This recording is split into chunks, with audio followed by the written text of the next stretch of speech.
Good morning, good afternoon, good evening, everyone. Prem Thakker here with my dear colleague Swin, filling in for Mehdi this morning. What a few weeks.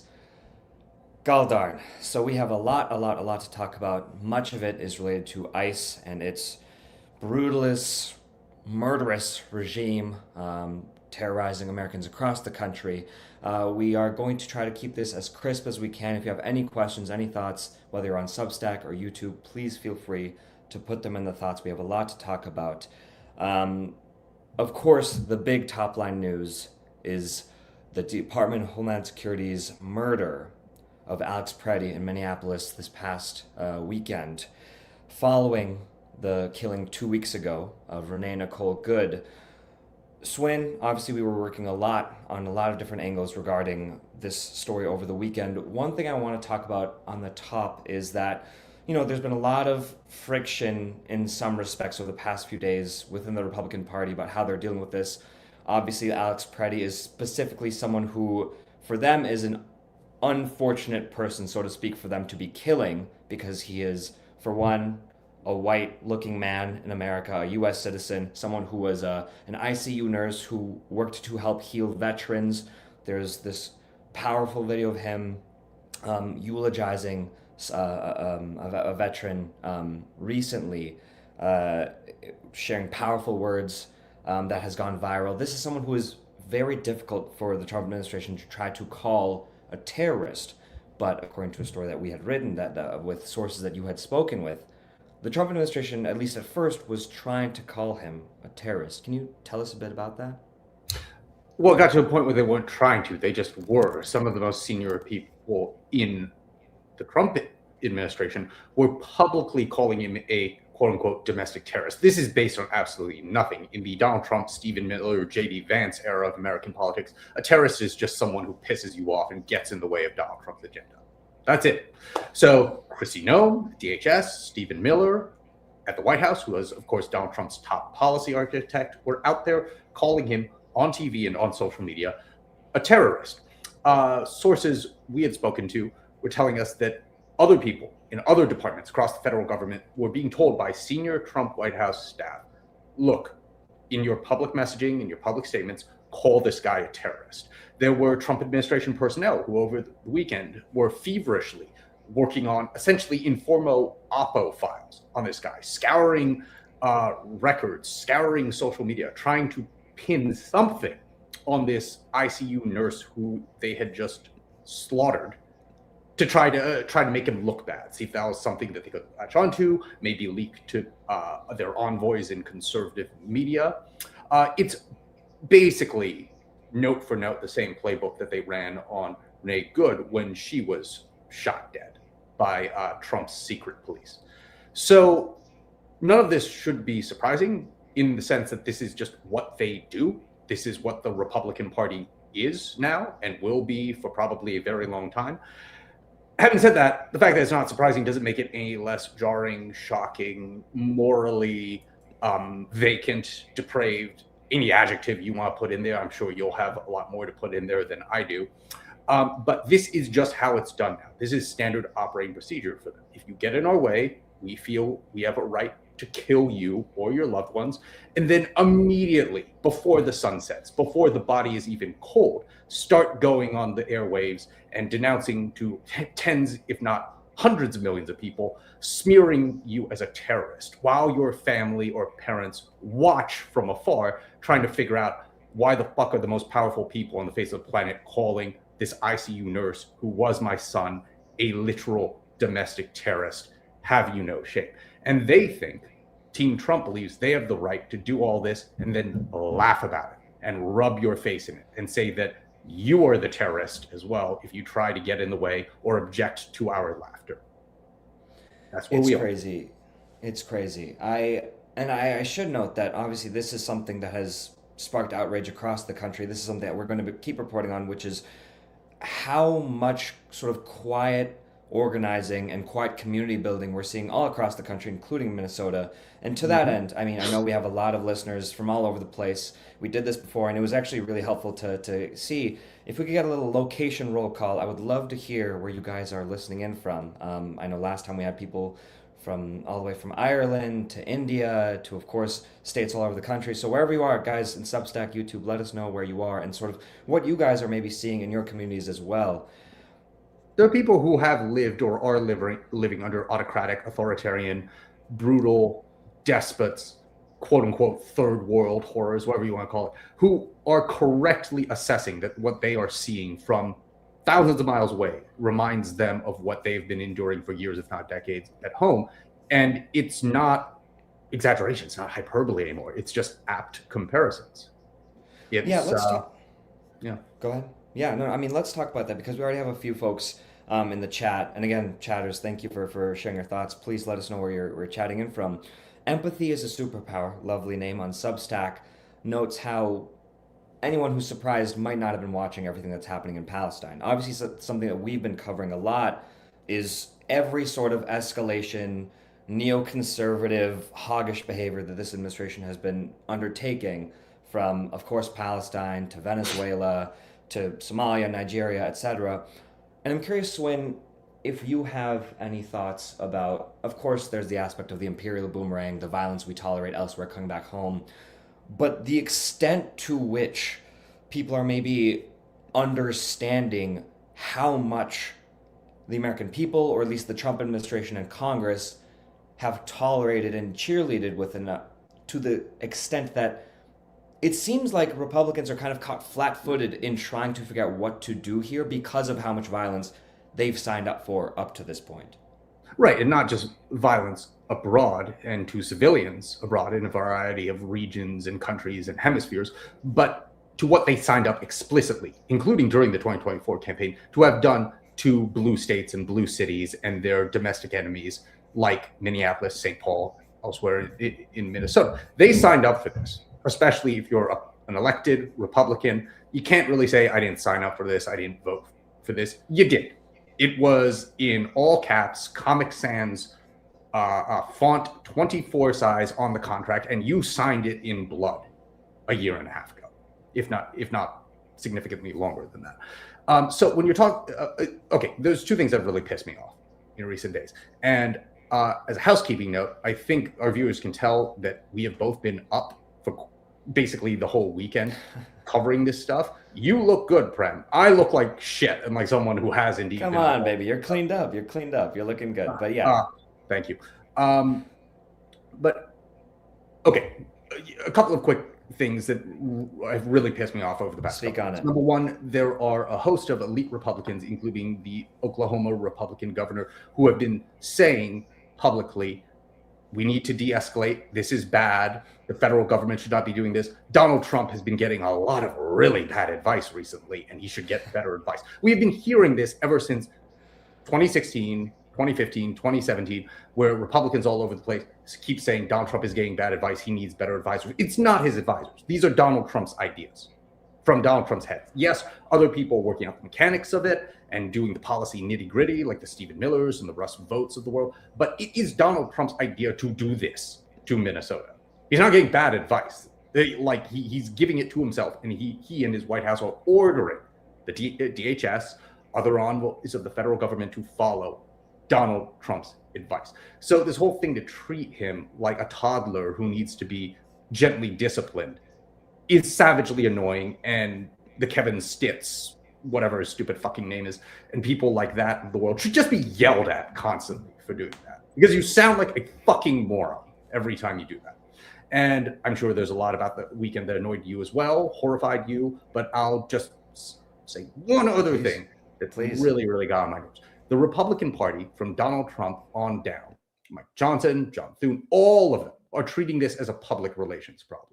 If only there were fewer viral videos of summary executions or kidnapped 5-year-olds or crying toddlers or jailed, terrorized, tear-gassed families, we would have less of a problem if the public relations of this weren't so bad. It's not a PR problem.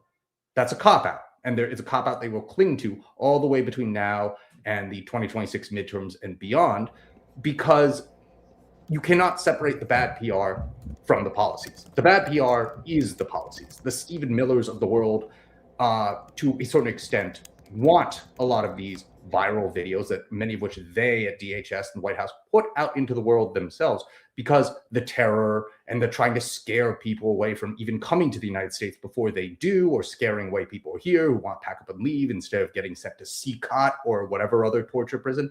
That is a part of the policy. It is by design. It's a prominent feature, not a bug. So when they treat this as a public relations crisis that could be damaging them with the median mom and pop swing voter, it's not. Like, it is your top policy agenda, and you cannot have one without the other. If you want the bad PR to go away, you have to abandon Donald Trump and the Republican Party's foremost policy concern and priority. And they're not going to do that. So these images aren't going away. The protesters aren't going away. And the beatings and perhaps even killings will continue, whether it's in Minnesota, whether it's in California, whether it's anywhere else across the country, filled with people who are brown and people who say and do things Donald Trump finds annoying. I'm so glad you bring that up, because the past 48 hours has been so frustrating to watch how the Republicans have responded to this. Because, for one, to your point, it's total cope. Like, the Republicans who say, oh, like, if it wasn't for all these bad viral videos or these specific bad instances, we could keep the House. Right. Yeah. A few of the Republicans have even in their statements of outrage have said, Tom Tillis suggested this, that if we don't, investigate this, this will tarnish Donald Trump's legacy. His whole legacy is this. Like, it's this is it. It's ridiculous. It's ridiculous. Political violence, also ethnic cleansing, autocracy. Yeah. That's the legacy. Shut up. That's it. And the social media video aspect is particularly galling because, to your point, DHS, the Department of Labor, like, all these departments have been throwing out these sadistic social media videos and tweets and memes for the entire term. And it's the idea that it's like, oh, if only, these random citizen videos didn't go viral, we'd be okay, is crazy. Because every time, like, a pollster decides to poll people's views on these tweets, it's like 60% of the country thinks it's insane. And so it's cope to suggest that these things are sort of extenuating circumstances, these sort of individual viral videos. As you say, it's characteristic of their entire thing. It's very Israeli in that way, actually. I mean, the IDF and the Israeli Prime Minister account, etc., has spent years tweeting the most horrific, galling, disgusting, also to-your-face lies over and over and over again. And then every few months you get everyone from, like an Israeli foreign minister to Hillary Clinton saying, if it wasn't for those darn TikToks, Israel would be on a much better place in the global stage. It's like, no, you yourself are saying how terrible you are. And one other aspect to this is that over the past 2 days, there have been Republicans who have slowly started to come out saying, we need to investigate this. This was a tragic accident, an incident, something that, warrants scrutiny like all such shootings should. And there have been so many of our colleagues in the DC Beltway press that have latched onto that to quote tweet it, to suggest, that so-and-so Republican is really starting to depart from the rest of their party, or the polling must be really bad. It's like, you are crazy. This is insane. To call for an investigation into a live-streamed execution in broad daylight is not some sort of, like, drastic move from the administration. That is bananas. That is a crazy thing for a credible journalist to sort of grant as an award to a Republican. Like, that is ridiculous credulity that I think is not only morally crazy, and I think is very much a sort of Beltway, DC, Hill press corps kind of mentality to sort of frame things in that way.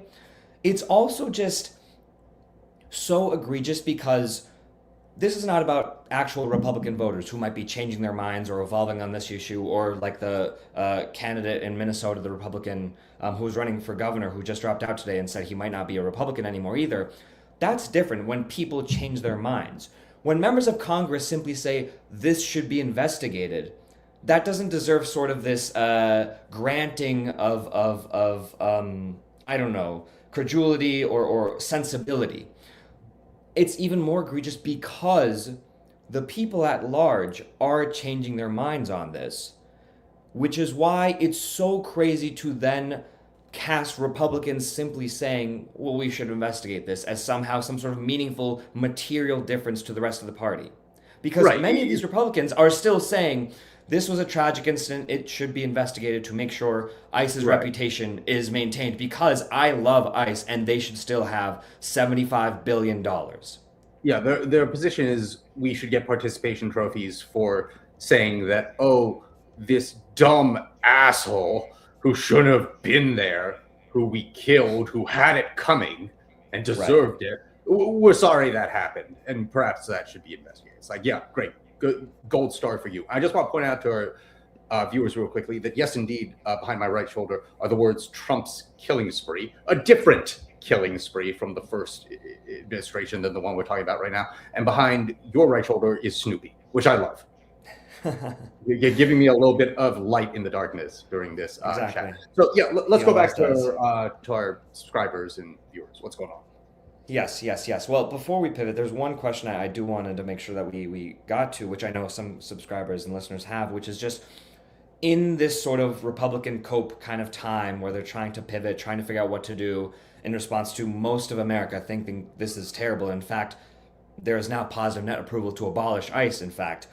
They're now seemingly coalescing on what we all thought was inevitable, which is pinning it on a few individuals like Kristi Noem.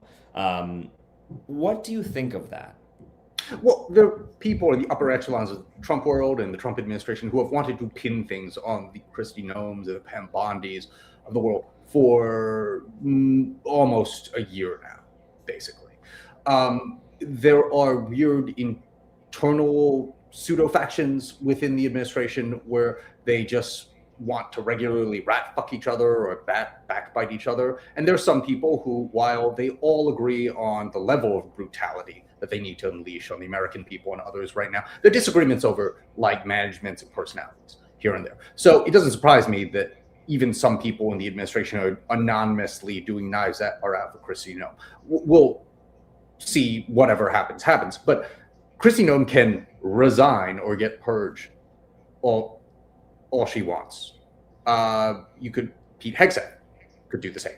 Pam Bondi, Kash Patel, Dan Bongino is obviously gone. Farewell. Enjoy podcasting again.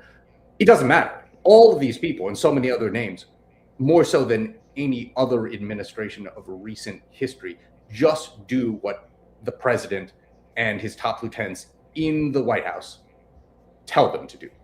They are cutouts. Kristi Noem is a cutout of Stephen Miller and Donald Trump. That's it. You can talk to people who are in the know, working in the administration, who work at places like the Pentagon, who will say that Pete Hegseth is just Stephen Miller's bitch. I'm quoting there when I say that. I'm not paraphrasing. Kristi Noem, anybody else at that level at the Department of Homeland Security is just a cutout for the whims of the Donald Trumps and the Stephen Millers of the world, and just take direction and dictation, essentially. So sacrificial lambs may be offered, maybe they won't be, maybe they end up not giving it an inch and try to see how this cools down in the coming weeks. You and I are staying on top of this, trying to do as much reporting to figure out exactly which way the wind is gently blowing in there. But at the end of the day, my bottom line position as a reporter and as a human being is it does not really matter. The people in power are still calling the shots. I don't care what the initials are of the person who is nominally leading DHS. Yeah.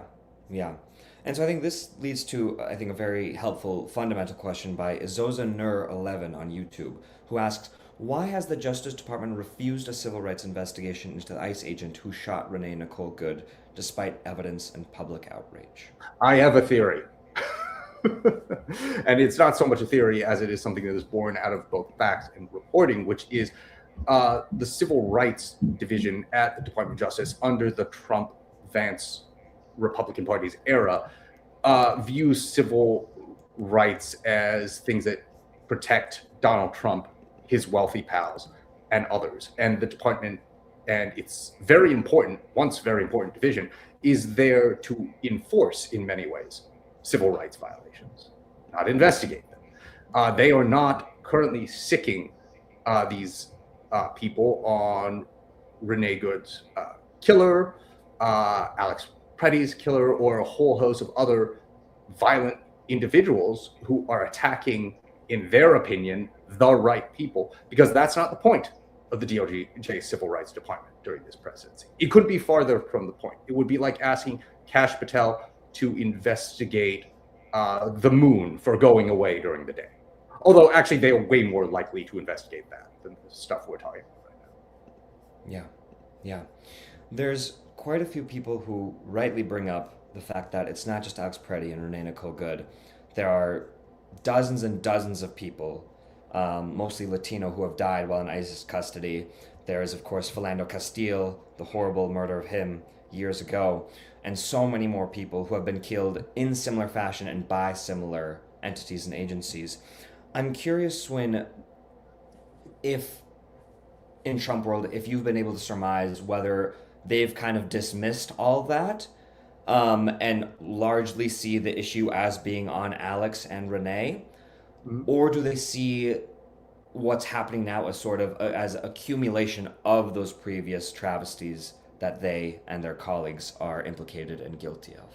Oh, don't get me wrong. They're all in on still on the invasion of enemy territories within the United States. They're still all in on their broad, cruel, hyper-violent ethnic cleansing campaign. They're still all in on all of that. What they're getting a little bit queasy and wincing about is the obvious political damage that they and the Republican Party are sustaining right now in an election year.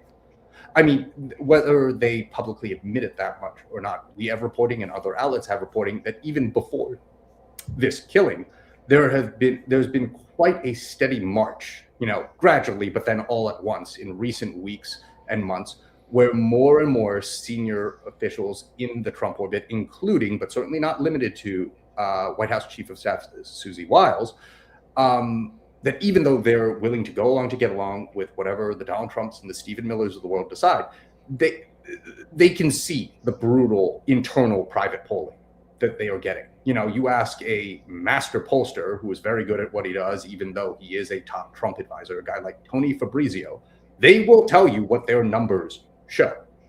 And it's very similar to what you're seeing in the public surveys from a bunch of reputable polling outlets, where this is getting increasingly unpopular with the American people. This is turning immigration and the issues around it into a liability for Donald Trump and the Republican Party, instead of what it used to be just a year ago or so, which was a major asset to them. And they're getting spooked. So I would not define this to our viewers so much as something where this is necessarily a turning point, because the Republican Party and Donald Trump are still all in on everything that led to it and everything that will likely come from it. But if the question is, are they getting scared? And is the massive popular resistance, the legal observers, the activism, the ordinary people standing up in different states saying, what the fuck, don't do this, is it starting to spook them? The answer is yes.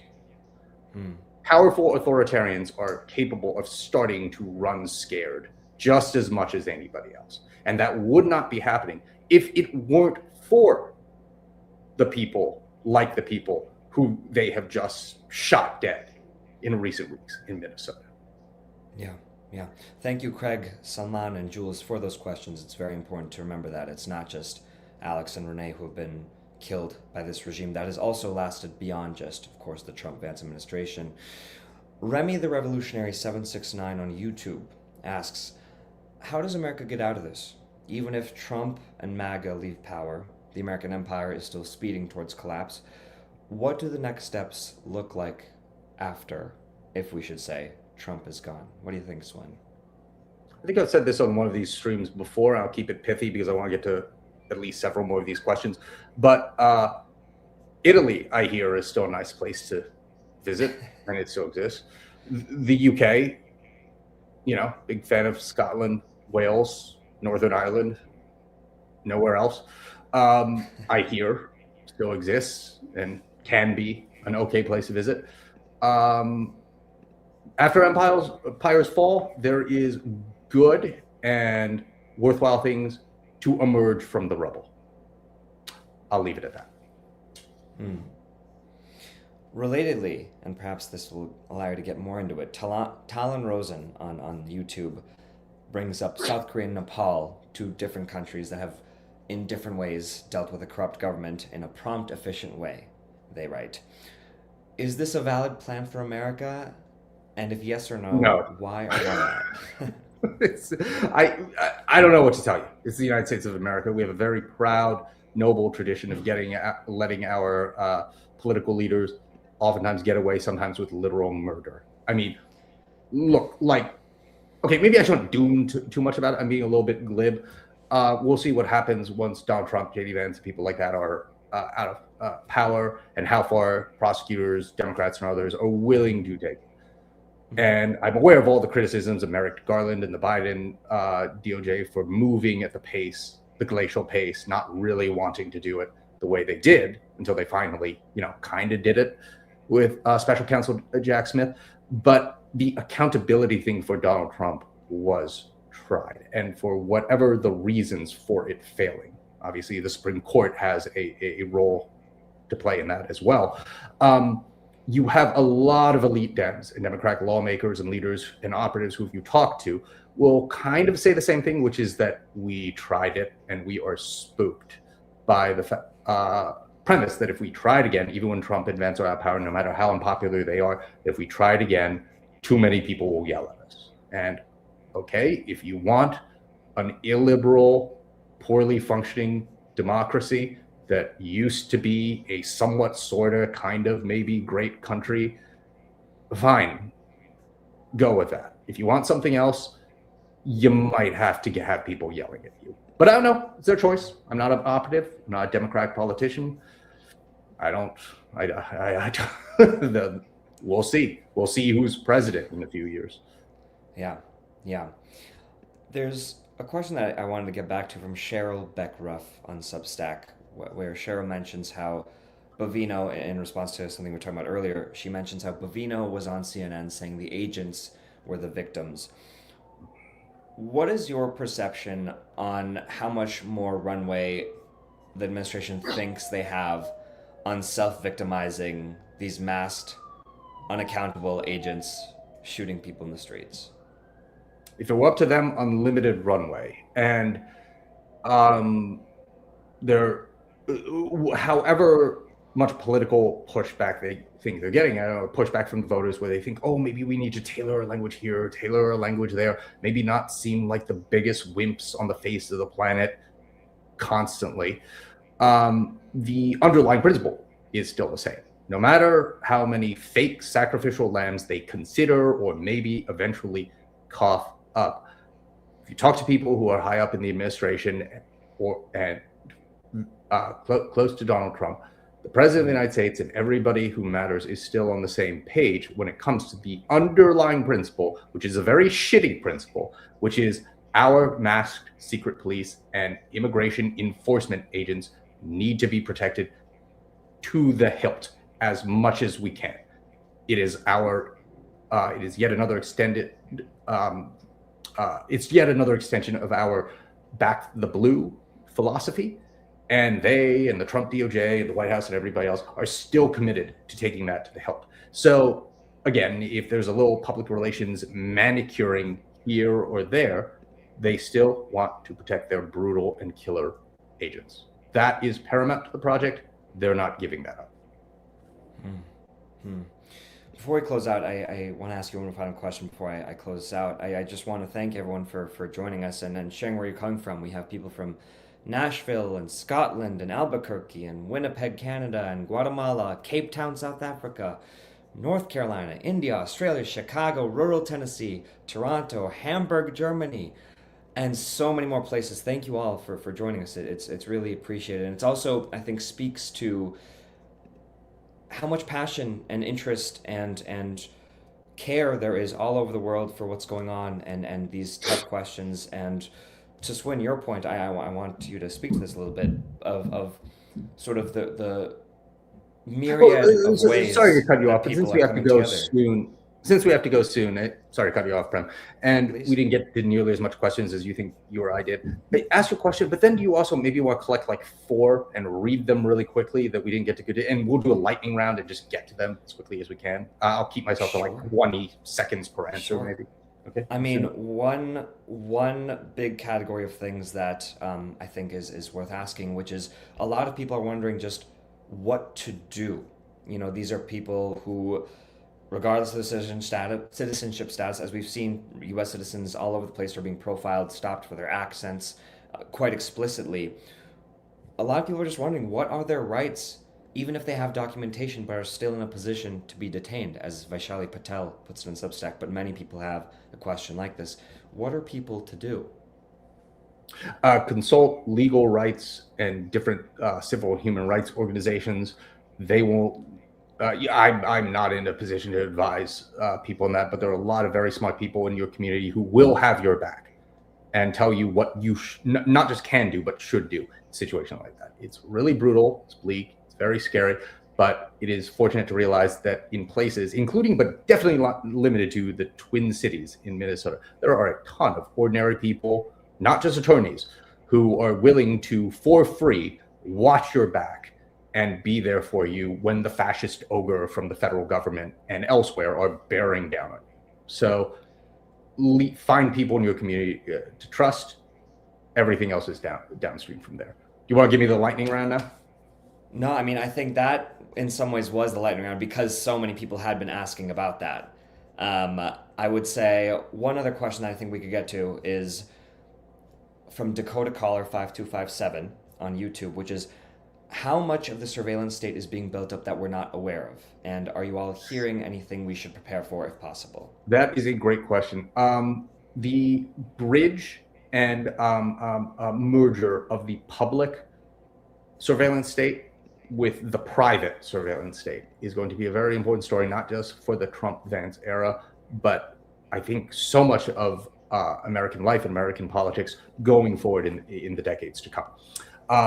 We don't have time to get into it right now, but I encourage you to look into, read about, research ways to potentially defend yourself against the merger of the private surveillance state and the public one, because that's where I think things will get dicier, including but not limited to how Trump's DHS and ICE and others conduct themselves in communities. When you think you might be safe or when you think you might not be monitored, including a public space, just because someone doesn't have a warrant, we've seen how this administration interacts with the Fourth Amendment. They basically view it as a form of toilet tissue.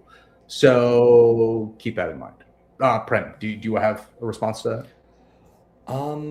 No, I mean, I would just say that the question is correct, and it's tough because on one hand, many things are still being built up, but in fact, this is the culmination of how much of the surveillance state has already been built up. I mean, we're hearing all sorts of different, very peculiar stories about how exactly ICE is tracking, monitoring people all across the country in ways that we'll be reporting on, I think, in the days and weeks to come. I don't want to give out too much right now because we're still trying to confirm some of this. I don't want to be reckless, but I will say that it's remarkable how much has been built up so quickly in such a way that, as you say, Swin, observers who might be in autocratic regimes themselves who say they haven't seen such a thing before or that they see mirrors to their own countries.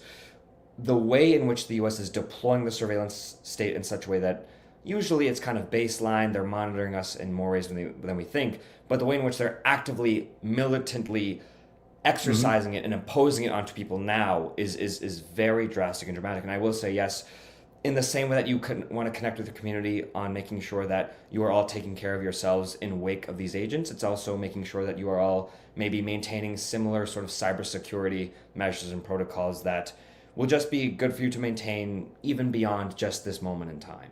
Yeah, don't make your password 12345. Indeed. Yeah. Indeed. And if we have to go in a second, we don't have time for any more questions. Can I end on a couple thoughts and then maybe you can close this out? Okay, so you and I have been talking to a lot of members of the clergy and other local religious leaders who many of whom have been at the forefront at combating this stuff, not just in Minnesota, but elsewhere when it comes to the Trump administration's horrors. And I just want to say, and I've thought this for quite some time now, look, I don't know about you, I don't know about our viewers, but I personally am not religious. I'm not a believer. I was raised Buddhist, haven't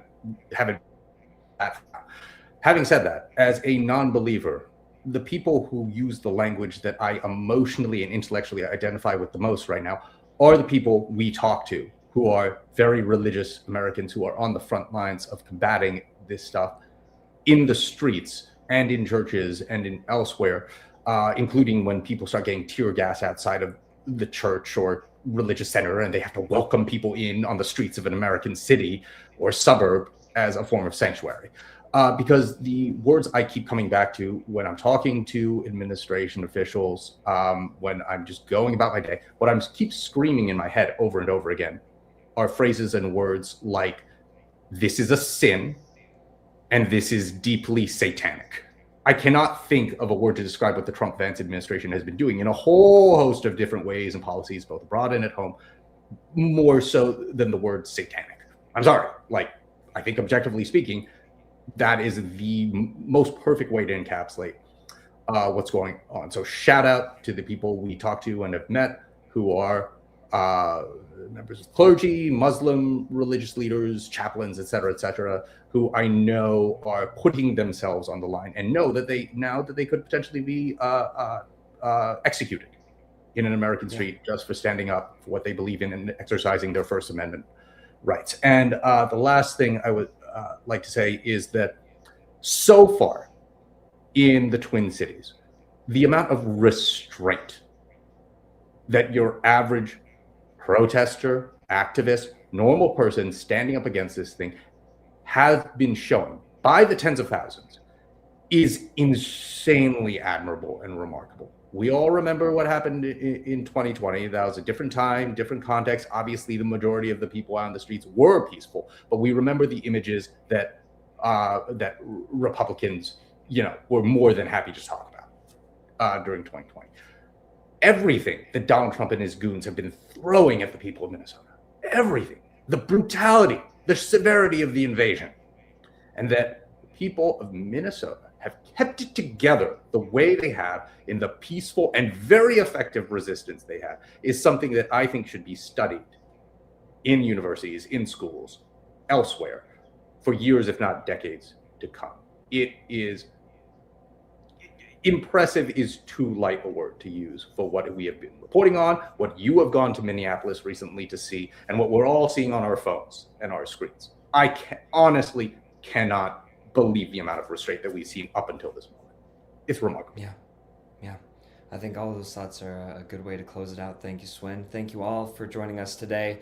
We have a lot more coverage forthcoming on all of this, so please subscribe, tell your friends to subscribe, and sign up to our journalism. We've been on this story for weeks and months now, and we're going to continue to be on it, as well as, of course, many of the other terrible things happening at the behest of this administration, from Palestine to Venezuela to other parts of the United States and everywhere in between. We are going to be on it.